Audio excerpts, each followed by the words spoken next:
Hello friends, welcome to Saumya Learning. आपका Saumya learning में एक बार फिर से बहुत बहुत स्वागत है। दोस्तों, आज के इस नए वीडियो में हम क्लास 7 सिविक्स के चैप्टर 7 का सेकंड पार्ट पढ़ेंगे। फर्स्ट पार्ट मैंने कुछ दिन पहले ही अपलोड किया है और उसका लिंक डिस्क्रिप्शन में भी दिया हुआ है। इस चैप्टर के पीडीएफ का लिंक भी डिस्क्रिप्शन में दिया हुआ है। आप इसका फर्स्ट पार्ट और उस चैप्टर दोनों को ही देख लीजिएगा। तो चलिए दोस्तों, हम इस क्लास को शुरू करते हैं। दोस्तों, हमने पिछले वीडियो में शॉपिंग कॉम्प्लेक्सेस एंड मॉल्स के सेक्शन तक पढ़ा था। अब हम चेन ऑफ मार्केट से कंटिन्यू करेंगे। दोस्तों, इस सेक्शन में हम मार्केट्स की एक ऐसी चेन के बारे में देखेंगे जो होलसेल ट्रेडर, रिटेलर और कंज्यूमर के बीच में उनके लिंक से बनती है। तो चलिए हम इस सेक्शन को पढ़ते हैं और होलसेल ट्रेडर, रिटेलर और कंज्यूमर के बारे में भी पढ़ते हैं कि आखिर ये लोग होते कौन हैं। In the previous sections you have read about different markets from where we buy goods. From where do you think shop owners procure their goods? Goods are produced in factories, on farms, and in homes. However, we don't buy directly from the factory or from the farm, nor would the producers be interested in selling us small quantities such as 1 kilo of vegetables or 1 plastic mug. इसका ये मतलब है कि हमने पिछले section में देखा, यानी कि शॉपिंग कॉम्प्लेक्सेस एंड मॉल्स और शॉप्स इन द नेबरहुड और वीकली मार्केट्स, इन सब सेक्शंस में हमने उन अलग अलग मार्केट्स के बारे में पढ़ा जहाँ से हम सामान खरीदते हैं। लेकिन उन डिफरेंट मार्केट्स के शॉप ऑनर्स को वो सामान कहाँ से मिलता है जो वो हमें बेचते हैं। वो तो इन सामानों को प्रोड्यूस नहीं करते हैं। ये गुड्स फैक्ट्रीज़ में प्रोड्यूस किए जाते हैं, फार्म्स में प्रोड्यूस किए जाते हैं यानी कि खेत में, और कई बार घर में भी। लेकिन हम फैक्ट्रीज़, फार्म्स और घर से इन सामानों को नहीं खरीदते और ना ही वो प्रोड्यूसर्स इस चीज़ में दिलचस्पी रखते हैं कि वो हमको 1 किलो सब्जी दे दें, 1 प्लास्टिक मग दे दें। वो इतनी छोटी छोटी क्वांटिटी के सामान हमको नहीं बेचते हैं। The people in between the producer and the final consumer are the traders. The wholesale trader first buy goods in large quantities. For example, the vegetable wholesale trader will not buy a few kilos of vegetables, but will buy in large lots of 25 to 100 kilos. These will then be sold to other traders. In these markets, buying and selling takes place between traders. It is through these links of trader that goods reach far away places. The trader who finally sells this to the consumer is the retailer. This could be a trader in a weekly market, a hawker in the neighborhood, or a shop in a shopping complex. मतलब producer वो होते हैं जो इन सामानों को produce करते हैं और फाइनल कंज्यूमर हम लोग होते हैं, खरीदार होते हैं। और इन प्रोड्यूसर्स और ख़रीदार के बीच में जो आदमी आता है उसको हम ट्रेडर कहते हैं, यानी कि व्यापारी। जो होलसेल व्यापारी रहता है वो पहले सामान को प्रोड्यूसर से बड़ी क्वांटिटी में ख़रीदता है, जैसे 25 या फिर 100 किलो सब्जी खरीद लेता है, और फिर वही होलसेल ट्रेडर दूसरे व्यापारियों को वही सामान बेच देता है। और इसी तरह मार्केट में व्यापारियों के बीच खरीदना और बेचना लगा रहता है। इसी तरह वो सामान आगे बढ़ता रहता है और जो आखिरी व्यापारी होता है जो खरीदार को वो सामान बेचता है उसे हम रिटेलर कहते हैं। यानी कि the trader who finally sells this to the consumer is the retailer. यानी कि वो व्यापारी किसी और व्यापारी को फिर से ना वो सामान बेचे बल्कि हम सबको बेचे, तो उसे हम रिटेलर कहते हैं। This could be a trader in a weekly market, a hawker in the neighborhood or a shop in the shopping complex। यानी कि ये रिटेलर कोई भी हो सकता है, वीकली मार्केट का एक व्यापारी हो सकता है, हमारे नेबरहुड शॉप का कोई आदमी हो सकता है, या फिर शॉपिंग कॉम्प्लेक्सेस के किसी शॉप का वो मालिक हो सकता है। चलिए अब हम इन सब चीज़ों को कुछ एग्जाम्पल्स यानी कि उदाहरण से समझते हैं।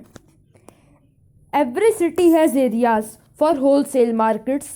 This is where goods first reach and are then supplied to other traders. The roadside hawker whom you read about earlier would have purchased a large quantity of plastic items from a wholesale trader in the town.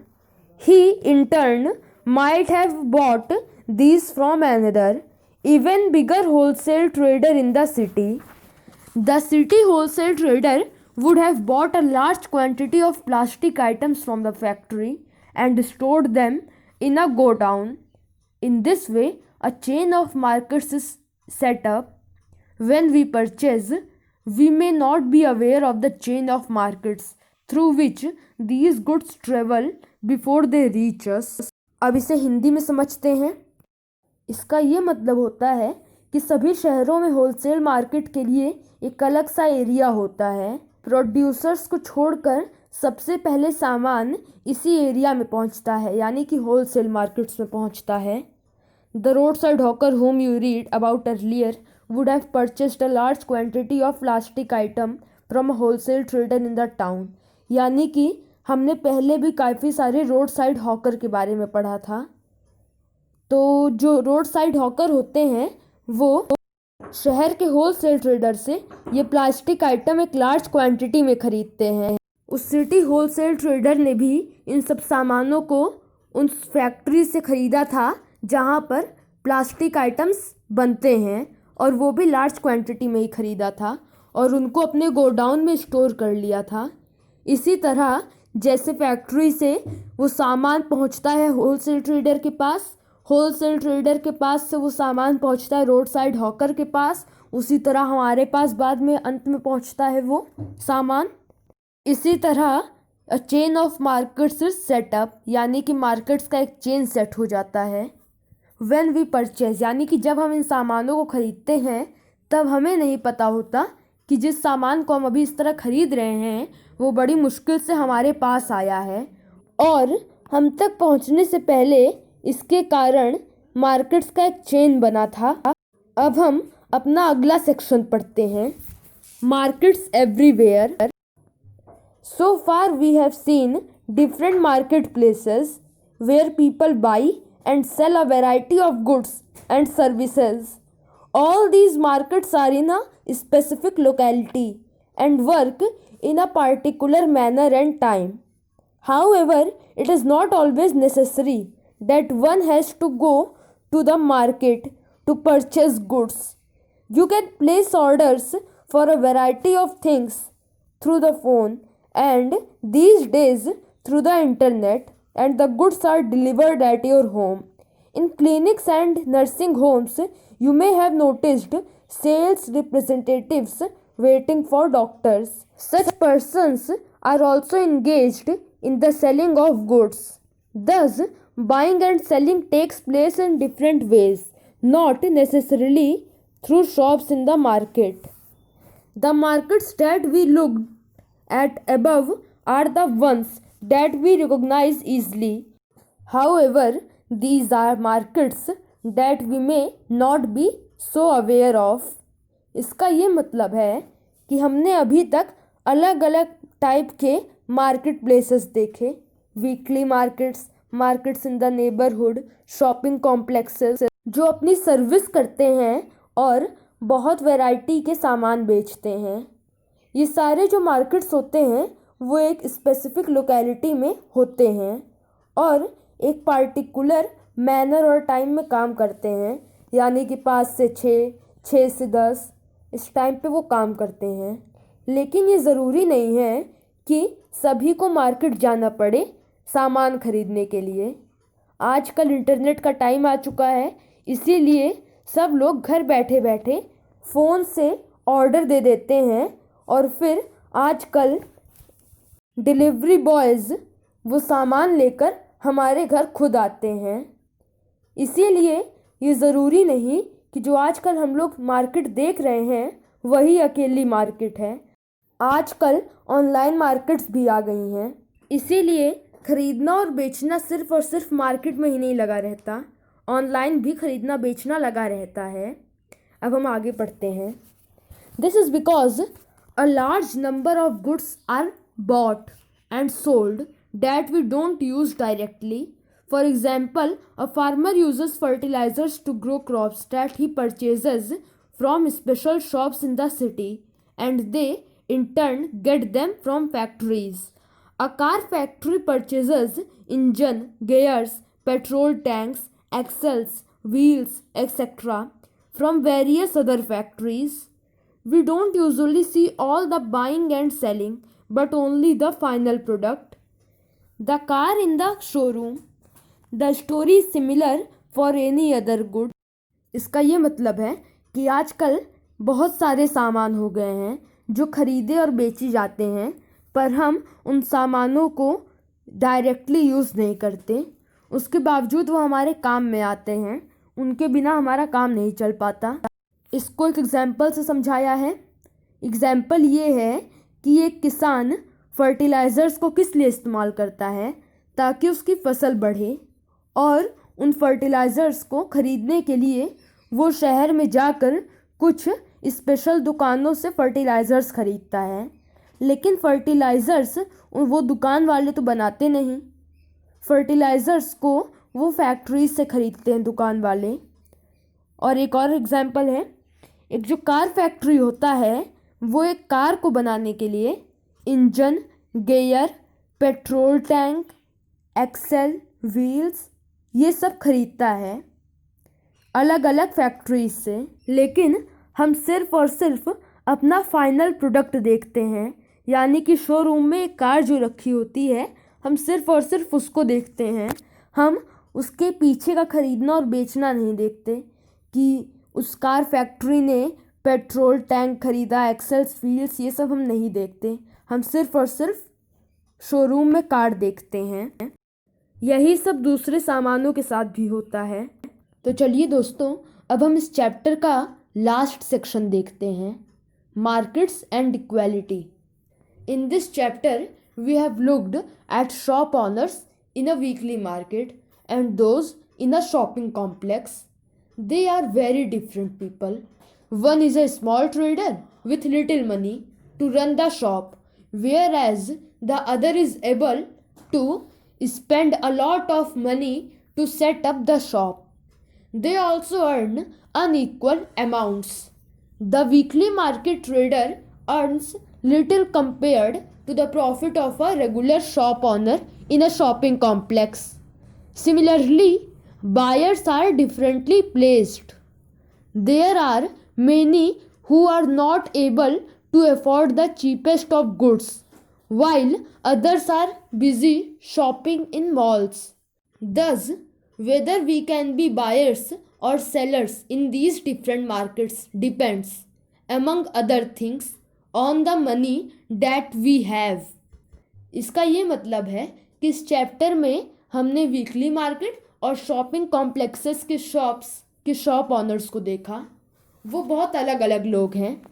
जो weekly markets वाले हैं वो एक छोटे व्यापारी हैं और थोड़ा सा ही पैसा पाते हैं अपनी दुकान चलाने के लिए, जबकि शॉपिंग कॉम्प्लेक्सेस के शॉप के ऑनर बहुत बड़े व्यापारी हैं और अपना दुकान चलाने के लिए बहुत पैसा खर्च कर सकते हैं। वीकली मार्केट्स के शॉप ऑनर्स और शॉपिंग कॉम्प्लेक्सेस के शॉप ऑनर्स पैसा भी डिफरेंट यानी कि अनइक्वल कमाते हैं।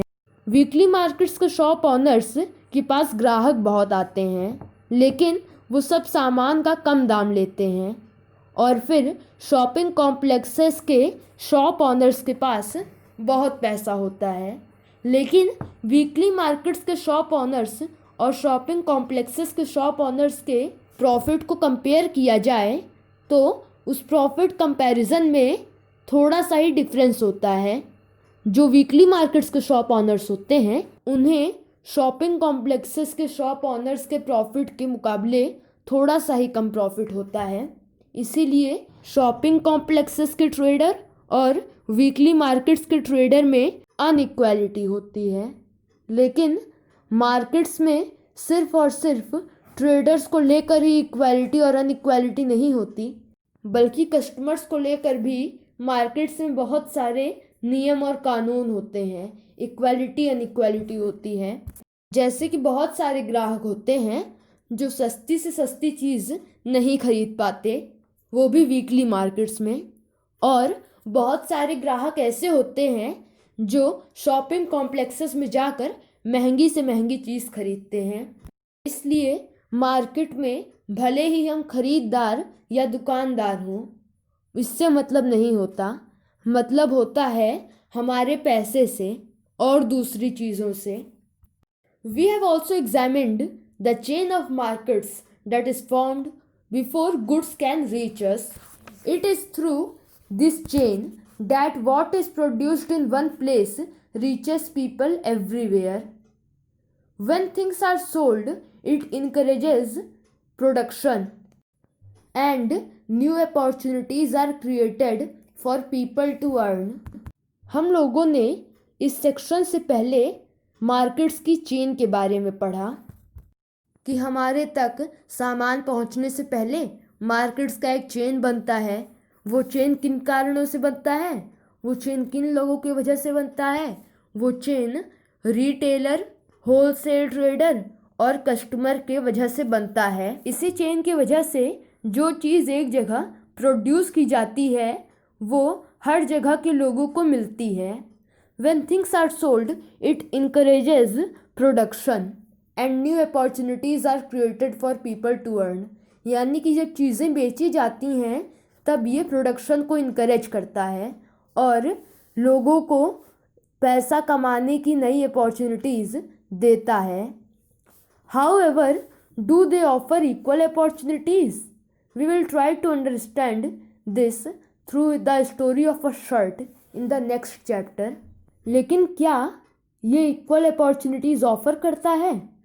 इस क्वेश्चन का आंसर हमें हमारे नेक्स्ट चैप्टर में मिलेगा। उस नेक्स्ट चैप्टर में हम लोग एक शर्ट की स्टोरी से इसका आंसर देने की कोशिश करेंगे।